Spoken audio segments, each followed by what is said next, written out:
name's Sarah Rector. The state gave me 106 acres on account of my ancestors, and there's all along. Well, how do you know that? God gave me the ears to hear it. Do you hear it, Blue? There's oceans down there. Nobody but Lord. I got oil on my land, and I'm looking for a partner to help me drill it out. Bertrand Byron Smith, at your service. I look for oil, and I drill for it. I was thinking 50-50. We should have our lawyers meet. That's my lawyer, a Texas handshake. There ain't nothing more binding. We're in Oklahoma. It goes double for Okies. Here we go. Nobody but you, Lord. Nobody but. What's the damage? Well, this might be the end of the road. Dude, give him so easy. What's your guess? Is he gonna do the right thing? We shook hands. You may have to speak to him. I don't know what to say. God'll give you the words. We need money out of York. But how are we gonna get it? Hi, I'm Sarah, Bert's business partner. Has Bert properly presented our proposition yet? You said you'll need to put in your $1,000. We need 2,000, and we need it today. It's a partnership. Got some real nice mud here. Hoping you might test it first. I've never seen anything like it. That field you're sitting on could be the richest in all Oklahoma. I'll give you $20 an acre. I ain't selling. You want a war? You told me things about my soul. Ain't nobody ever done that for me. Ain't nobody ever cared. We're dealing with some mighty devious folks over there. The need to fight for what's ours. Is that why I see dynamite? That's my oil! No, it ain't! I would not do that, Fonzie. Took the liberty of wiring up your wheels just in case you wanted to do something foolish. It's funny. When the land had only weeds and lizards, it was all mine. But when people found out there was oil on it, they started thinking it's theirs. All I'm asking is to keep what's mine. Her name is Sarah Rector, and you're going to be hearing a lot about her. You know, I've grown kind of fond of the kid.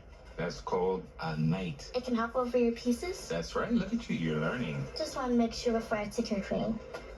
Really? Nobody but you. All right, Shalom. First and foremost, I'd like to give all the praise, honor, and glory to Yahweh, Bahashem, Yahweh Shai, Bahashem, Rachakwadash.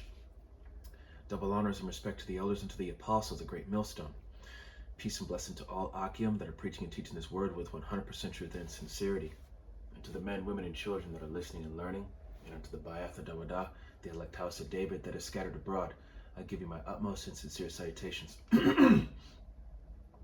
So, what you're seeing here on screen is this was a movie I saw in the theaters like a couple weeks ago. Very good movie. It's called Sarah's Oil. And basically we're gonna about this young Gadite girl. Yeah, she's a descendant of Creek Indians. Yeah, she found a excuse me, she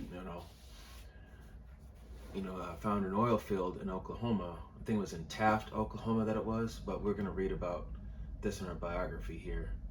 So it says, Sarah Rector, also known as Sarah Rector Campbell and Sarah Campbell Crawford, March 3rd, 1902 to July 22nd of 1967, was an American oil magnate since childhood under the Treaty of 1866, due to birthright as a black grandchild of Creek Indians born before the American Civil War. She received an allotment. It was surprisingly discovered to be oil rich and produced over $300 US, equivalent to $10,100 in 2024 per day. So she was known as the richest colored girl in the world.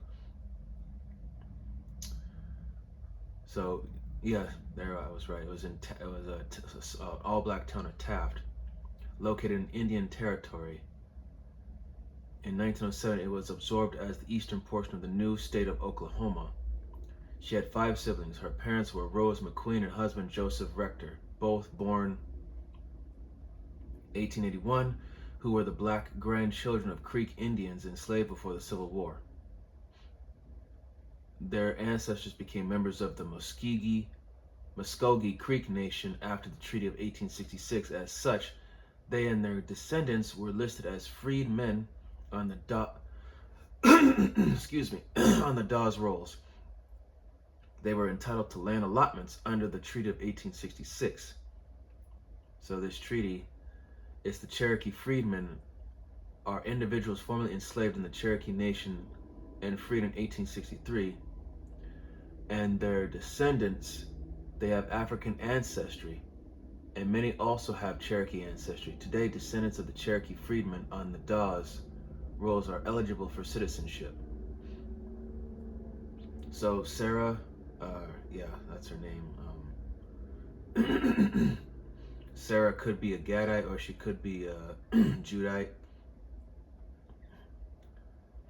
But in either way, she's an Israelite.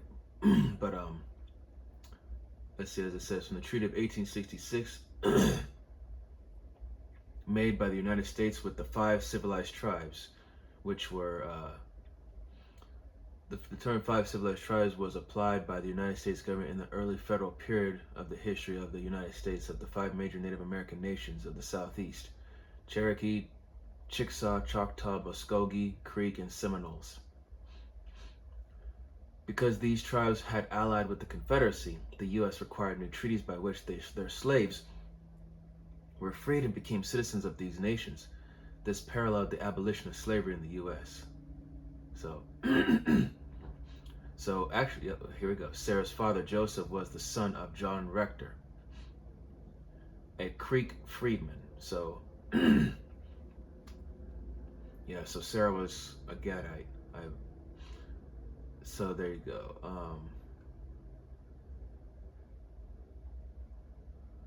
But just kind of get into the, so here we go. The oil and striking wealth. The parcel allotted to Sarah Rector was located in Glenpool, 60 miles from the Rector family home.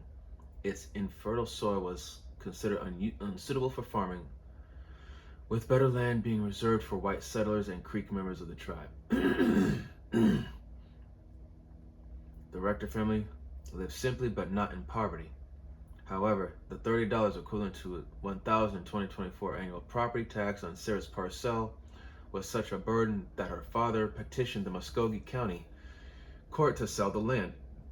His petition was denied because of certain restrictions placed on the land, so he was required to continue paying the taxes. So, in 1911, Joseph Rector leased Sarah's parcel to the Standard Oil Company in 1913. The independent oil driller B.B. Jones sank what became a gusher well with a daily yield of 2,500 barrels, 400.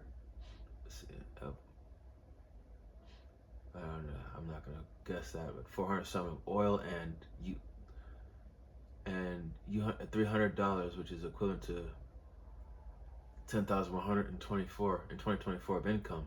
Oklahoma law at the time required assignment of well-respected whites to act as guardians for full-blooded Indians, black adults, and children who were citizens of Indian territory with significant property and money.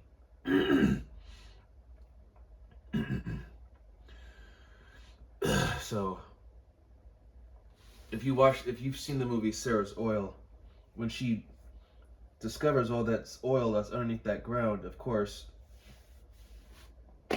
word gets out about it, and of course, you know how Esau Edom gets down. So, when I get the book of Psalms, it's gonna be 55. Verse 21, and it says here,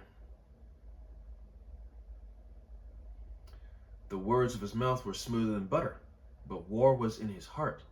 His words were softer than oil, yet were they drawn swords. So, that's the nature of Esau Edom, man. He comes at you with he comes at you with that with that subtlety, to earn and gain your trust, and once that happens, that's when he turns the other cheek, so to speak. And let's sit here. I'm gonna look up another script real quick. Excuse me. This is the book of Sirach, chapter 12, verse 11. Though he humble himself and go crouching, yet take good heed and beware of him. And thou shalt be unto him as if thou hast wiped a looking glass, and thou shalt know that his rust hath not been altogether wiped away. So, at first, Sarah had those men, those oil drillers working for her. Her family was helped out too, but of course these Esau Edom's, one of Esau Edom's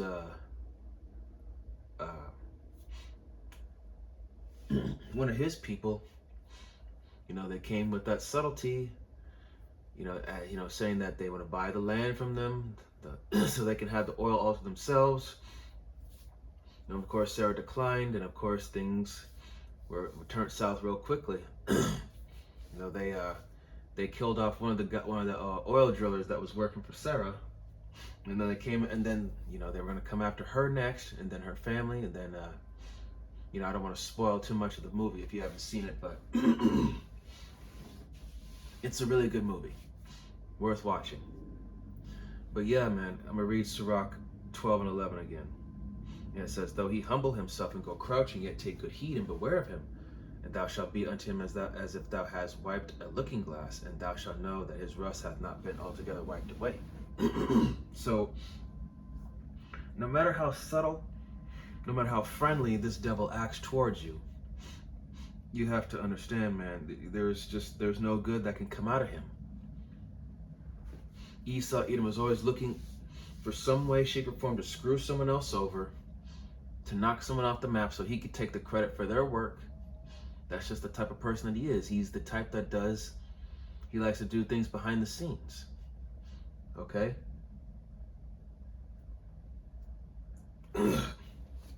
That's just his nature. Okay?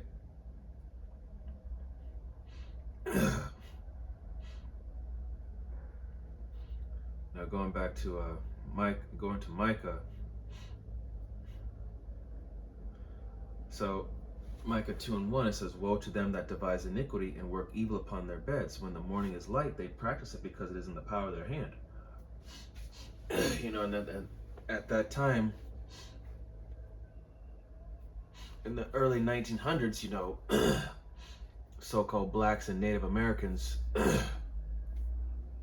being in a predominantly white neighborhoods, so-called white neighborhoods and white towns, they were highly frowned upon, and of course not welcomed into most public establishments. So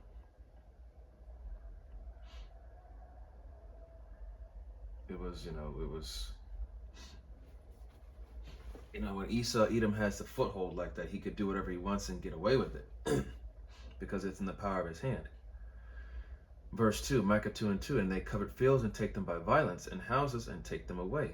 So they oppress a man in his house, even a man in his heritage. Okay? That's just Esau Edom for you. And I'm going to read more here. It says, thus, as soon as Sarah began to receive this windfall from oil drilling, there was pressure to change her guardianship from her parents to a local white resident. See how that is? They want to take her away so that they could get to her and get that oil, get that richness. A family acquaintance named TJ or JT Porter was chosen. Her allotment subsequently became part of the Cushing Drumright oil field. Also known as the Cushing Drumright oil field, is an oil field in northeastern Oklahoma, part of the Mid-Continent Oil Province. The 10-mile by 3-mile field includes southeastern Payne County, northwestern Creek County, and northeastern Lincoln. In October of 1913, she received royalties of $11,567, equivalent to $368,000 in 2024. As news of Rector's wealth spread worldwide, she received requests for loans, money gifts, and marriage proposals. Although she was only 11 years old, due to her wealth in 1913, the Oklahoma legislature made an effort to have her declared an honorary white. Crazy. Allowing her benefits to be elevated social standing, allowing her benefits of elevated social standing in the segregated society, such as riding first class on trains. In 1914, the African American journal, the Chicago Defender, began to take an interest in Rector, just as rumors began that she was a white immigrant who was being kept in poverty. The newspaper published an article claiming mismanagement by the white guardians of her estate, national. See that? That's Esau Edom for you, man. He does not want anyone else to be better than him.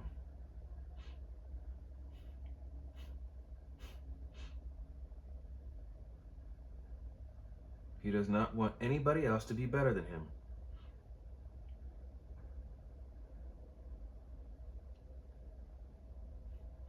And then we read Sirach chapter 12, verse 12. Set him not by thee, lest when he hath overthrown thee, he stand up in thy place, neither let him sit at thy right hand, lest he seek to take thy seat. And thou at the last remember my words, and be pricked therewith. So, just don't let your guard down around this devil. Again, no matter how friendly or how peaceable he may seem, don't give him any leeway. Don't the scripture say, trust not thine enemy? So, if you give the enemy a foothold, he's going to take your place, and hell, once he overthrows you, that's it, man. He's not going to give a fuck about you after that. What you once had is now his. Never give the devil an opportunity.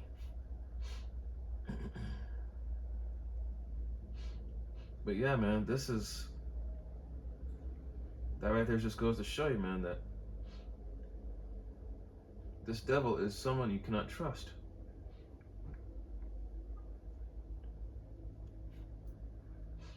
And that's the thing about Esau Edom, man. Just as it said, he's that cunning serpent. Okay. Now, in fact, I'm going to drop down to verse 16. An enemy speaketh sweetly with his lips, but in his heart he imagineth how to throw thee into a pit. He will weep with his eyes, but if he find opportunity, he will not be satisfied with blood.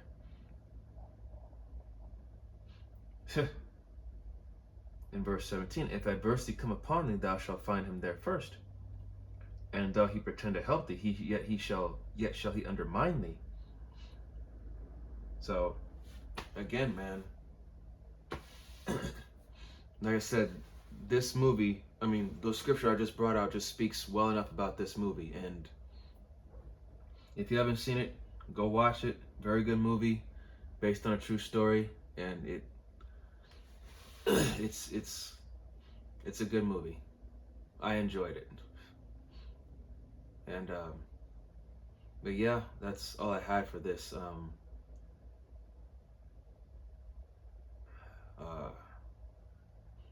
So with that, I'd hope that this was, you can read the rest of this for yourself and look more up on the history of it. And Lord willing, that this was edifying unto the body and to the sincere believers and listeners. And with closing, I'd like to give all the honor, the glory, and the praise to Yahweh, Bahashem, Yahweh Shai, Bahashem, Rachak Badash. Double honors and respect to the elders and to the apostle, the great millstone. Peace and blessing to all Akim that are preaching and teaching this word with 100% truth and sincerity. And unto the men, women, and children that are listening and learning. And unto the Ba'ath Dawadah, the elect house of David that is scattered abroad, I give you my utmost and sincere salutations. See you in the next lesson, Lord willing. Kwam Yasharallah, Wa Abad Babal, Shalawam, Barakatam.